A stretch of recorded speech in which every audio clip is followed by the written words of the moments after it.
தூணின்றி வான் படைத்த அல்லாஹுக்கே எல்லா புகழும்.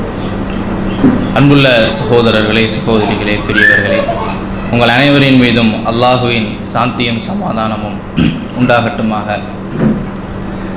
இந்த உரையில் நம்ம பேச எடுத்துக்கிட்ட தலைப்பு என்ன அப்படின்னா, நபிகள் நாயகம் என்று அழைக்கப்படக்கூடிய முஹம்மது ஸல்லல்லாஹு அலைஹி வஸல்லம் அவர்கள் உண்மையான இறை தூதரா? உண்மையிலேயே அவர் இறை தூதர் தானா, அல்லது பொய்யாக அப்படி பிரச்சாரம் செய்தார்களா அப்படிங்கிறத பற்றின ஒரு சுருக்கமான உரை தான் இது. நபிகள் நாயகம் யார் அப்படிங்கிறதுக்கு முன்னாடி இஸ்லாம்னா என்ன அப்படிங்கிற ஒரு சுருக்கம் இருந்தால் தான் இது நமக்கு விளங்கும். இஸ்லாம்னா என்ன அப்படின்னா, மனிதர்கள் எப்படி வாழணும் அப்படின்னு முழு மனிதர்களையும் படைத்த இறைவன் கொடுத்த வாழ்க்கை வழிகாட்டல் தான் என்னது? இஸ்லாம்.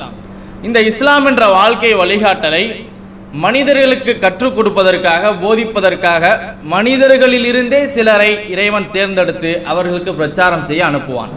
அவர்கள் இறைவனிடத்திலிருந்து செய்தியை பெற்று மனிதர்களுக்கு என்ன செய்வாங்க? போதிப்பாங்க, பிரச்சாரம் செய்வாங்க. இவங்களுக்கு தான் இறை தூதர்கள் அப்படின்னு சொல்லப்படும். அரபியில் நபின்னு சொல்லுவாங்க, இங்கிலீஷில் மெசேஞ்சர்ஸ்ன்னு சொல்லுவாங்க. இந்த இறை தூதர்களுடைய வரிசையில் பலர் வந்திருக்கிறாங்க. ஆதாம், நோவா, ஆப்ரஹாம், மோசஸ், ஜீசஸ் அப்படின்னு பல இறை தூதர்கள் இந்த உலகத்துக்கு வந்திருக்கிறாங்க, அந்தந்த பகுதிகளுக்கு.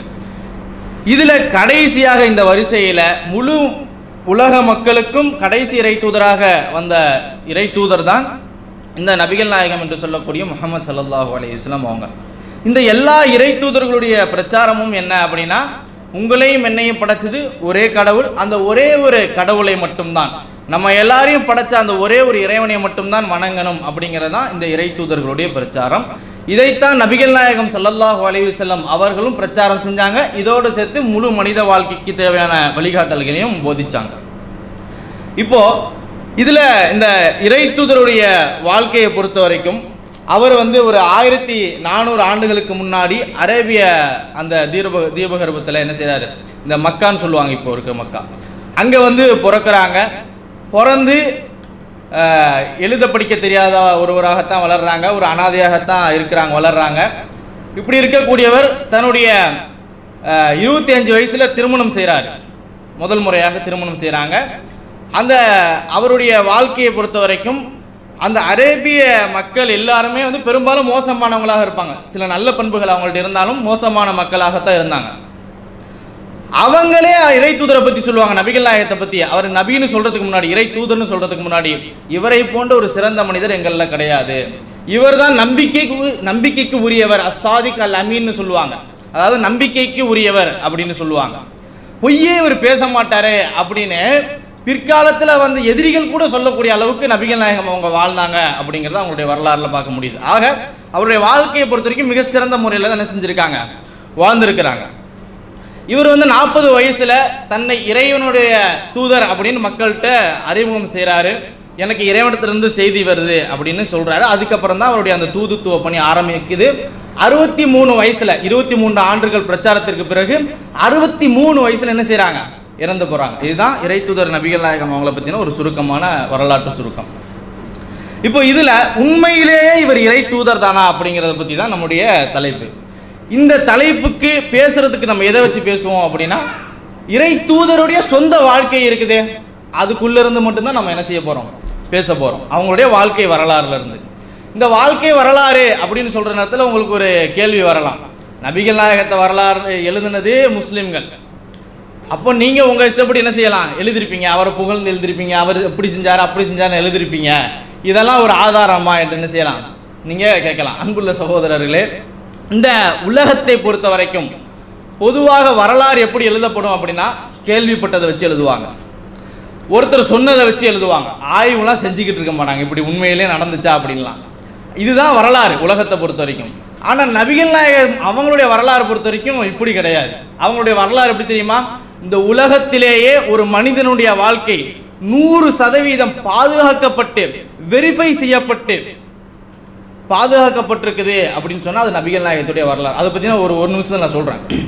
இவங்களுடைய வாழ்க்கையில் நடக்கக்கூடிய செய்திகளை எல்லாம் சேகரிப்பாங்க, பதிவு செய்வாங்க. அப்படின்னா கேள்விப்பட்டெல்லாம் எழுத மாட்டாங்க. நபிகள் நாயகம் இப்படி சொன்னாரா, ரைட், நபிகள் நாயகம் இப்படி செஞ்சாரா, ரைட், இப்படின்னா எழுத மாட்டாங்க. ஒரு செய்தி வந்தால் அந்த செய்தியை சொன்னவர் யார், அந்த செய்தியை இவர் யார்கிட்ட இருந்து கேட்டார், அவர் யார்கிட்ட இருந்து கேட்டார், இப்படியே நபிகள் நாயகம் வரைக்கும் போகும். இந்த 6-7 பேர் இருக்கிறாங்கன்னு வைங்களேன், அவங்கள்ட்ட இருந்தேன். இந்த 6 பேருக்கு மத்தியில் இருக்கக்கூடிய தொடர்பை பார்ப்பாங்க. உண்மையிலே இவங்க சந்திச்சாங்க தானா, உண்மையிலே இவங்க கேட்டாங்க தானா அப்படிங்கிறதுக்கான ஆதாரம் அங்கே இருக்கணும். இப்படியும் வெரிஃபை செய்யப்பட்டால் கூட இஸ்லாம் என்ன தெரியுமா செய்து, இந்த இவர்கள் இந்த வரிசையில் இருக்காங்களே, நான் சொன்னேன் இப்படி செய்திகளை சொன்னாங்க, இவங்களாம் நல்லவங்களா கெட்டவங்களா மோசமான மக்களா பொய் பேசக்கூடியவங்க, ஏன்னா பொய்யா சொல்லிடலாமே நபிகள் நாயகத்தை பற்றி, அவங்கள மேலே இருக்கக்கூடிய பற்றுல உயர்த்தி சொல்லிடலாம், அல்லது என்ன செய்யலாம் தாழ்த்தியும் கூட சொல்லலாம். பொய் சொல்கிறவங்களா, மறதி இருக்கக்கூடியவங்களா, ஏன்னா மறந்து கூட தப்பான செய்தியை சொல்லிடலாமே நபிகள் நாயகத்து பேரில், மறதி உள்ளவங்களா, இப்படி 100% செக் செய்யப்பட்டு அந்த நிபந்தனைகளுக்கெல்லாம் உட்பட்டால் மட்டும்தான் அந்த செய்தி எழுதுவாங்க. எழுதி என்ன செய்வாங்க, இது ஆதாரபூர்வமானது அப்படின்னு சொல்லுவாங்க. இதுதான் நபிகள் நாயகத்தினுடைய வரலாறு பாதுகாக்கக்கூடிய விதம் இன்னைக்கு வரைக்கும் பாதுகாக்கப்பட்டிருக்கு. நான் ஏன் சொல்கிறேன் அப்படின்னா, எல்லாருடைய வரலாறும் நபிகள் நாயகத்துடைய வரலாறும் ஒன்று கிடையாது. இவங்களுடைய வாழ்க்கையை பார்க்கலாம். ஒரு மனிதர் தன்னை கடவுளின் பெயரால் அறிமுகப்படுத்துறாரு அப்படின்னு சொன்னால் என்ன காரணமாக இருக்கும்? உண்மையாக இருந்தால் ஓகே, பொய்யா இருந்தால் என்ன காரணமாக இருக்கும்? பணம் காரணமாக இருக்கும், சொத்து சோகம் சேர்க்கணும், வாழ்க்கையை அனுபவித்து வாழணும் அப்படிங்கிறது காரணமாக இருக்கும். அதே போல் பதவி காரணமாக இருக்கும், நான் ஒரு பதவிக்கு வரணும் அப்படின்னு. பெண்ணாசை ஒரு முக்கிய காரணமாக இருக்கும், அப்படித்தானே? அதே போல் தன்னை மக்கள் கடவுளாக ஏற்றுக்கணும் அப்படிங்கிறது ஒரு ஆசையாக இருக்கும். அதன் காரணமாக தன்னை கடவுளின் பேரால் அறிமுகப்படுத்துவாங்க. இப்போ நான் சொல்லவே நீங்கள் யோசிச்சுட்டு இருப்பீங்க, இந்த சாமியார் அப்படின்னு சொல்லிட்டு. இப்போ இப்படியான காரணங்கள் தான் என்ன செய்யும், ஒருத்தர் தன்னை கடவுளின் பெயரால் மக்கள் மத்தியில் அறிமுகப்படுத்துகிறார் என்றால் இதுதான் என்ன செய்யும், முக்கிய காரணமாக இருக்கும். ஆனால் இந்த எந்த காரணங்களுக்கும் கொஞ்சம் கூட இடமே கொடுக்காத வாழ்க்கை தான் நபிகள் நாயகம் ஸல்லல்லாஹு அலைஹி வஸல்லம் அவங்களுடைய வாழ்க்கை. அவ்வளவு தூய்மையான வாழ்க்கை. இந்த எந்த ஒரு குற்றச்சாட்டையும் நபிகள் நாயகம் ஸல்லல்லாஹு அலைஹி வஸல்லம் அவங்க மேலே வைக்கவே முடியாது, இதுவரைக்கும் வைக்க முடியலை. நபிகள் நாயகம் அவங்களுடைய வாழ்க்கை எப்படின்னா, இந்த பிரச்சாரத்தை அவர் செய்கிறாருன்னு சொன்னனே, அந்த மக்கள் மத்தியில் பிரச்சாரம் செய்யும் போது சிலர் இஸ்லாத்தை ஏற்றுக்கிறாங்க. இவர் சொல்கிறது சரிதான், ஒரு கடவுளை தான் வணங்கணும், இந்த சிலைகளை வணங்கக்கூடாது, மனிதர்களை வணங்கக்கூடாது, இது மாதிரியான விஷயங்கள்லாம் தப்பு அப்படின்னு ஏற்றுக்கிட்டு ஒரே ஒரு கடவுளை படைச்சவனை மட்டும் தான் வணங்கணும்னு சொல்லிட்டு சிலர் இஸ்லாத்துக்கு வந்துடுறாங்க. இப்படி வர்ற நேரத்தில் அங்கே அரேபிய நாட்டில் இருக்கக்கூடிய சில தலைவர்கள்லாம் ஒன்று கூடி பேசுகிறாங்க. இவர் இப்படியே வளர விட்டா நம்ம இருக்கக்கூடிய மனதை அழிச்சிருவார், அதனால பேரம் பேசுவோம், அவருக்கு என்ன தேவையோ செட்டில்மெண்ட் பண்ணிடலான்னு. நபிகள் நாயகத்தை அழைச்சி உங்களுக்கு என்ன தேவையோ கேளுங்க, பணம் ஆசையா, ஏன்னா பெரும் பணக்காரங்க அவங்களாம் தலைவர்கள்.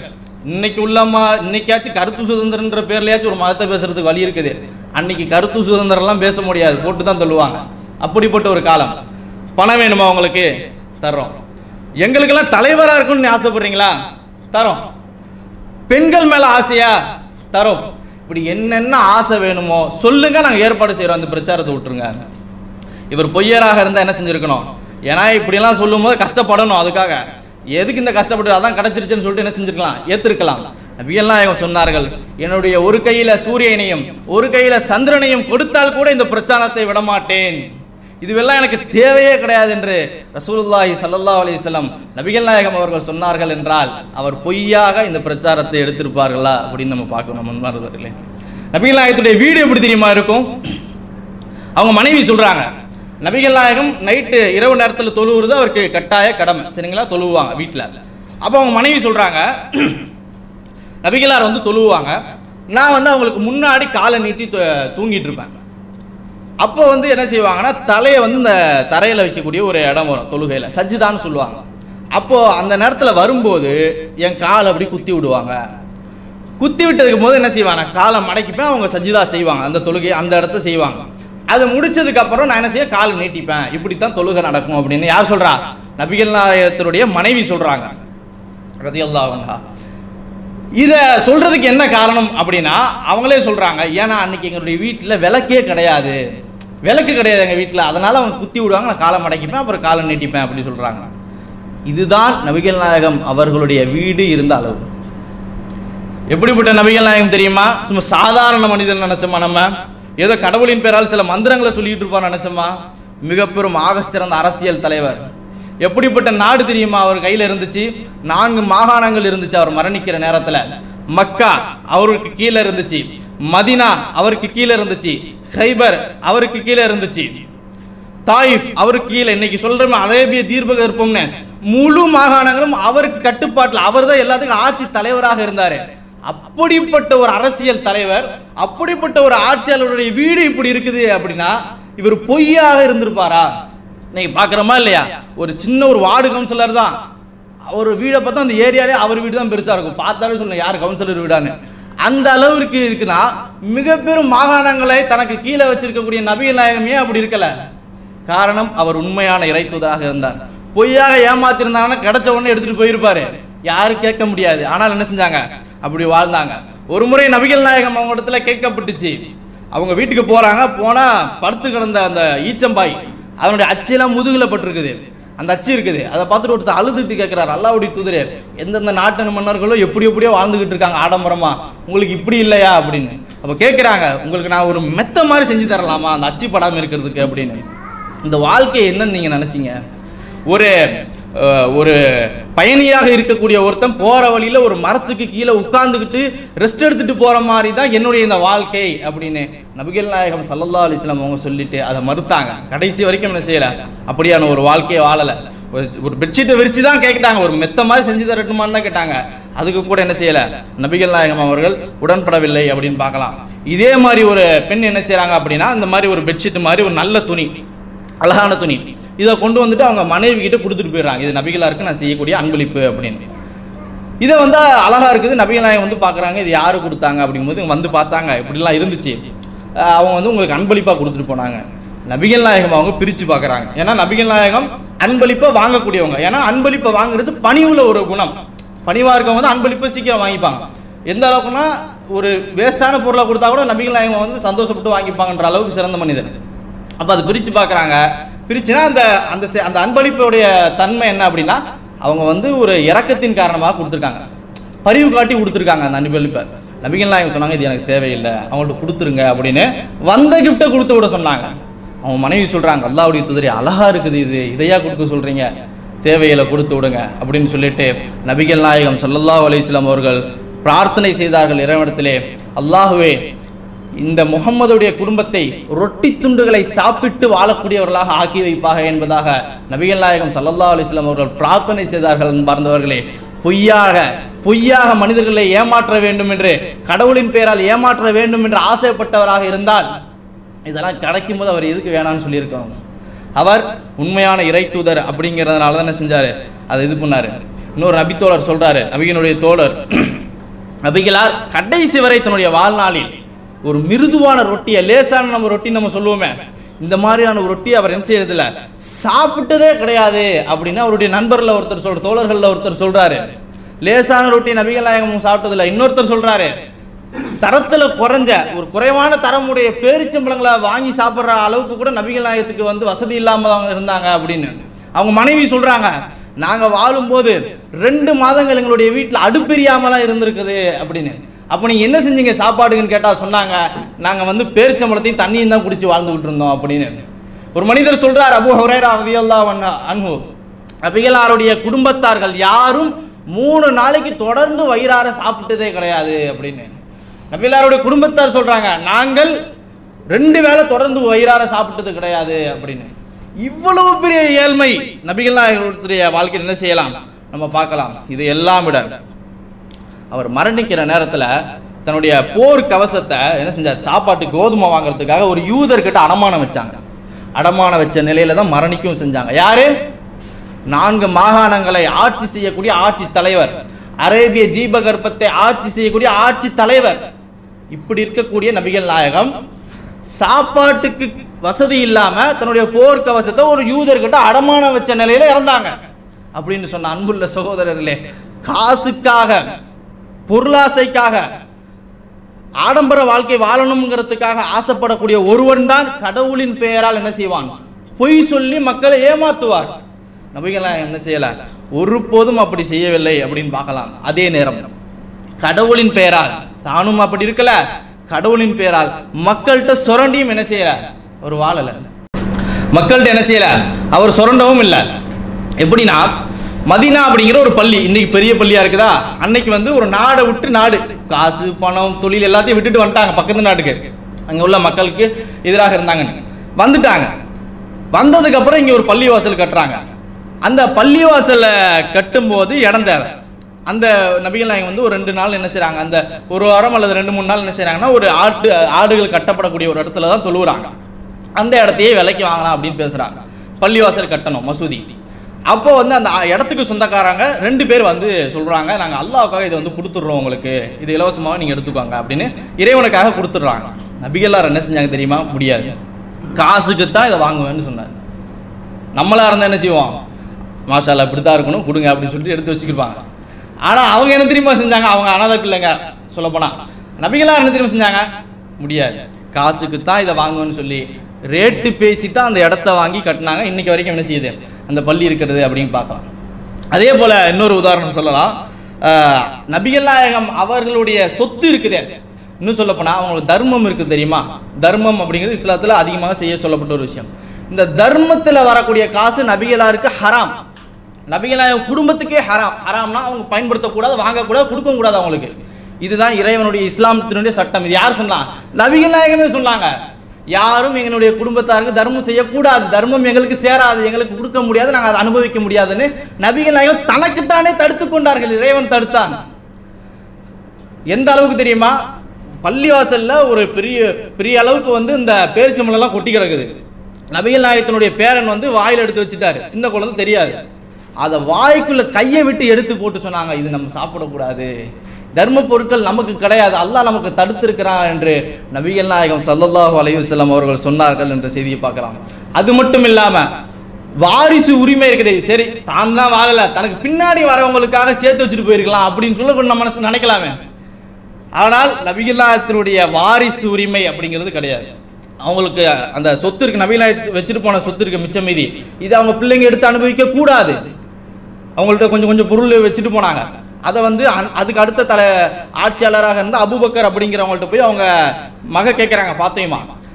அப்போ அவங்க சொல்கிறாங்க, அல்லாஹ்வுடைய தூதர் இதை சொல்லியிருக்கிறாங்க, அவங்களுடைய வாரிசுக்கு வந்து சொத்து வந்து சேராதுன்னு, அதனால் நான் அவங்களுக்கு தரமாட்டேன் அப்படின்னு அவங்க திருப்பி சொல்லி அனுப்பிவிட்டாங்க. அன்புள்ள சகோதரர்களே, இதில் சொல்ல வர விஷயம் என்ன அப்படின்னு சொன்னால், காசுக்காகத்தான் என்ன செய்வாங்க, பெரும்பாலும் இந்த கடவுளின் பெயரால் ஏமாற்றுவாங்க. நபிகள் நாயகத்துடைய வாழ்க்கையில் அதனுடைய ஒரு வாடகை கூட கிடையாது அப்படின்னா, அப்போ என்னத்துக்கு தான் அவர் செஞ்சார் அந்த பிரச்சாரத்தை? அப்போ அந்த பிரச்சாரம் உண்மை, இது சத்தியமான பிரச்சாரம், இது உண்மையான பிரச்சாரம் தான் அப்படிங்கிறதுக்கு இது ஒரு மிகப்பெரிய ஆதாரம் இல்லையா? பதவிக்காகவும் இல்லை அப்படிங்கிறது நான் சொன்ன இந்த செய்திகளே தெரிஞ்சுக்கலாம். ஏன்னா பதவிக்கு ஆசைப்படுறவர் இதுதான் காரணம், இந்த சொத்து சுகம் இதுதான். இதுக்கும் நபிகள் நாயகம் அவங்க என்ன செய்யலை, வரல. அடுத்ததாக நீங்க பார்க்கலாம், இவர் பெண்களுக்கு ஆசைப்பட்டு கடவுளின் பேரால் என்ன செஞ்சிருக்கலாம், ஏமாத்திருக்கலாம் அப்படின்னு சொல்லிட்டு சிலர் முன்வைக்கலாம். உண்மையை சொல்ல போனோம் அப்படின்னா, நபிகள் நாயகம் தன்னை நபியாக அறிவித்துக் கொள்றதுக்கு முன்னாடி அந்த அரேபிய நாடு இருக்குது, அந்த தீபகற்பம், அந்த மக்கள் அவங்க எப்படி தெரியுமா இருப்பாங்க, திருமண விஷயத்துல பொடுபோக்காத்தான் இருப்பாங்க. எத்தனை பெண்களையும் திருமணம் செய்யலாம், நினைச்ச பெண்களை திருமணம் செய்யலாம். இவங்க நினைக்கிறாங்க இஸ்லாம் வந்தனால 4 பெண்கள் வரையும் திருமணம் செய்யறது அனுமதி, அப்படின்னா கிடையாது. அதுக்கு முன்னாடி கட்டுப்பாடே கிடையாது, எத்தனை பெண்களையும் யாரையும் திருமணம் செய்யலாம். இப்படித்தான் அரேபிய மக்கள் இருந்தாங்க. நபிகள் நாயகம் வந்து அதுல சீர்திருத்தம் செஞ்சு கொடுத்தாங்க, அது வேற. இப்போ என்ன அப்படின்னா, 25 வயசுல அவர் முதல் திருமணம் செய்யறாரு. தன்னுடைய கிட்டத்தட்ட 50 வயசு வரைக்கும் ஒரே பெண்ணோட தான் வாழ்ந்தாங்க. நபியானதுக்கு பிறகு, இறை தூதராக ஆனதுக்கு பிறகும் ஒரே ஒரு மனைவி ஹதிஜா அப்படிங்கிற பெண்ணுடைய தான் வாழ்ந்தாங்க. தன்னுடைய இளமை பருவெல்லாம் ஒருத்தர் வந்து என்ன செஞ்சுட்டாரு, ஒரே பெண்ணோட வாழ்ந்துட்டு முதுமை பருவத்துல பல பெண்களுக்கு ஆசைப்படுவாரா? எந்த அளவுக்கு அப்படின்னு சொன்னா, இதில் நான் சொல்ல வர்றது என்னன்னா, இஸ்லாத்தை சொல்லித்தான், தன்னை இறை தூதர்னு சொல்லித்தான் பெண்களை அடையணுங்கிற எந்த ஒரு நோக்கமும் எந்த ஒரு விஷயமுமே அன்னைக்கு இல்லை. ஏன்னா இஸ்லாம் இல்லாமலே தாராளமாக பெண்களை அனுபவிக்க முடியுமான சூழல் இருந்துச்சு. ஆனால் என்ன செய்யல, நபிகள் நாயகம் அதை விரும்பல. ஆக பெண்களுக்காக என்ன செய்யல, அவங்க செய்யல. இன்னும் சொல்ல போனால் இறை தூதர் திருமணம் செய்யலாம், அவங்க விருப்பப்பட்ட பெண்களை திருமணம் செய்யலாம். பெண்கள் வந்து சொல்லுவாங்க, அல்லாஹ்வுடைய தூதரே என்ன உங்களுக்கு அன்பளிப்பு செஞ்சிடறேன் அப்படின்னு சொல்லுவாங்க. ஒரு பெண் தன் அன்பளிப்பு செய்யறா அப்படின்னா அதுக்கு என்ன நடக்குதுன்னா, மகர் கிடையாது, மகர் இல்லாமல் திருமணம் செய்யலாம், ஒரு பெண்ணுக்கு கொடுக்க வேண்டிய காசு இல்லாமல் திருமணம் செய்யலாம். இப்படி பெண்கள் வந்து சொல்லுவாங்க, நான் உங்களை அன்பளிப்பு செஞ்சிடறேன் அப்படின்னு. அப்போ நபிகள் நாயகம் அந்த பெண்களை எல்லாம் வேணான்னு தட்டி தட்டி விட்டாங்க. பெண்ணாசை பிடிச்சவராக இருந்தால் ரைட், அல்லாஹ்வுக்காக வர்ற சரின்னு சொல்லிட்டு என்ன செஞ்சுக்கலாம், திருமணம் செஞ்சிருக்கலாம். நபிகள் நாயகம் அவங்க திருமணம் செய்யலை. அந்த பெண்ணிட்டே சொன்னாங்க, எனக்கு இதுக்கு மேலே பெண்கள் தேவையில்லை, எனக்கு இருக்கிற மனைவிகளே போதும் அப்படின்னு நபிகள் நாயகம் ஸல்லல்லாஹு அலைஹி வஸல்லம் அவங்க திருப்பி அனுப்பிவிட்டாங்க அப்படிங்கிறத பார்க்கலாம். சரி, 11 திருமணம் செஞ்சாங்க தன்னுடைய வாழ்க்கையில். 9 மனைவிகள் ஒரே நேரத்தில் வாழ்ந்தாங்க. இதை வச்சு தான் நபிகள் நாயகம் செய்வாங்க, ஒரு அந்த வார்த்தையை சொல்ல ஒரு மாதிரி இருக்குது, அதான் அந்த காம விஷயத்தில் மோசமானவங்க அப்படிங்கிற மாதிரி விமர்சிக்கப்படுறாங்க. ஆனால் அது அப்படி கிடையாது. அவர் 9 மனைவிகளோடு ஒரே நேரத்தில் வாழ்ந்தார் அப்படின்னு சொன்னால் அந்த பெண்ணுடைய விஷயத்தில் தான் முக்கியத்துவம் கொடுத்துருக்கணும், அதிகமான கவனம் செலுத்தியிருக்கணும். ஆனால் எப்படி தெரியுமா, வருஷத்தில் பாதி நாள் நோன்பு, இரவு முழுக்க முக்காவாசி இரவுகள் தொழுகை. இப்படி உள்ள ஒரு மனிதர் பெண்ணாசை பிடிச்சவரா? அவர் 11 திருமணங்களும் செஞ்சார் அப்படின்னா அதுக்கு பல்வேறு காரணங்கள் உண்டு. அதுதானே தவிர பெண்ணாசை ஒரு காரணம் இல்லை என்பதை என்ன செய்ய வேண்டும், நாம் புரிந்து கொள்ள வேண்டும் அன்பார்ந்தவர்கள். அடுத்தது 4ஆவதாக, தன்னை கடவுளாக மக்கள் நினைக்கணும் அப்படிங்கிறதுக்காக என்ன செஞ்சிருக்கலாம், கடவுளின் பெயரால் அறிமுகப்படுத்தியிருக்கலாம் என்று நினைத்தால் அது மிகப்பெரிய தவறு. ஏன்னா இஸ்லாத்தினுடைய ஆக அடிப்படையே கடவுள் என்பவன் படைச்சவன் மட்டும்தான், மனிதர்களோ இறை தூதர்களோ கடவுள் ஆக முடியாது அப்படிங்கிறத என்னது இஸ்லாத்தினுடைய அடிப்படை கொள்கையே. அவர் தன்னை ஒரு மனிதராக மட்டும்தான் அறிமுகம் செஞ்சாரு, எனக்கு இறைவனிடத்திலிருந்து செய்தி வருது அப்படிங்கிறத மட்டும்தான் சொன்னாரு. எந்த அளவுக்கு அப்படின்னு சொன்னா அதனுடைய எல்லா விதமான வாசல்களையும் அடைச்சாங்க. தன்னுடைய மரணத்துக்கு பிறகு தான் புதைக்கப்படக்கூடிய அந்த இடம் மக்களால் வணங்கப்படுமோ என்பதற்காக பல முறை வலியுறுத்தி சொன்னாங்க. இந்த இதுக்கு முன்னாடி வாழ்ந்த மக்கள்லாம் தங்களுக்கு அனுப்பப்பட்ட இறை தூதர்களை வணங்க ஆரம்பிச்சாங்க இறந்ததுக்கு அப்புறம். அப்படி செய்யக்கூடியவர்கள் மீது அல்லாஹ்வுடைய சாபம் உண்டாகட்டும், அப்படி செய்யக்கூடாது. இன்னும் எந்த அளவுக்கு தடுத்தாங்க அப்படின்னு சொன்னா, மரணத்து அடக்கம் செஞ்ச அந்த இடத்த ஒரு கட்டணமாக கூட கட்டக்கூடாது என்று நபிகள் நாயகம் சொன்னாங்க. இன்னும் எந்த அளவுக்கு நடந்து கொண்டாங்க அப்படின்னா, தனக்காக மக்கள் மரியாதைக்காக எழுந்து நிற்கிறது கூட நபிகள் நாயகம் அவங்க வெறுத்தாங்கன்னு பார்க்க முடியுது. இப்போ கடவுளுக்குன்னு ஆசைப்படணும் அப்படின்னா நபிகள்லாம் இதை செய்யலையே. அப்போ அவருடைய பிரச்சாரத்தினுடைய நோக்கம் என்ன தெரியுமா? உண்மையிலேயே அவர் இறை தூதர் தான், உண்மையிலேயே கடவுளிலிருந்து செய்தி வரக்கூடியவர் தான், உண்மையான பிரச்சாரமாகத்தான் இருந்தது. இன்னொரு கோணத்தில் நம்ம பார்த்தோம் அப்படின்னா, பொய்யாக பிரச்சாரம் செய்வாங்க. என்ன செய்வாங்க, கடவுளின் பேரால தனக்குன்னு ஒரு கூட்டம் வந்ததுக்கப்புறம் ஒரு இடத்துல போய் உட்கார்ந்துருவாங்க.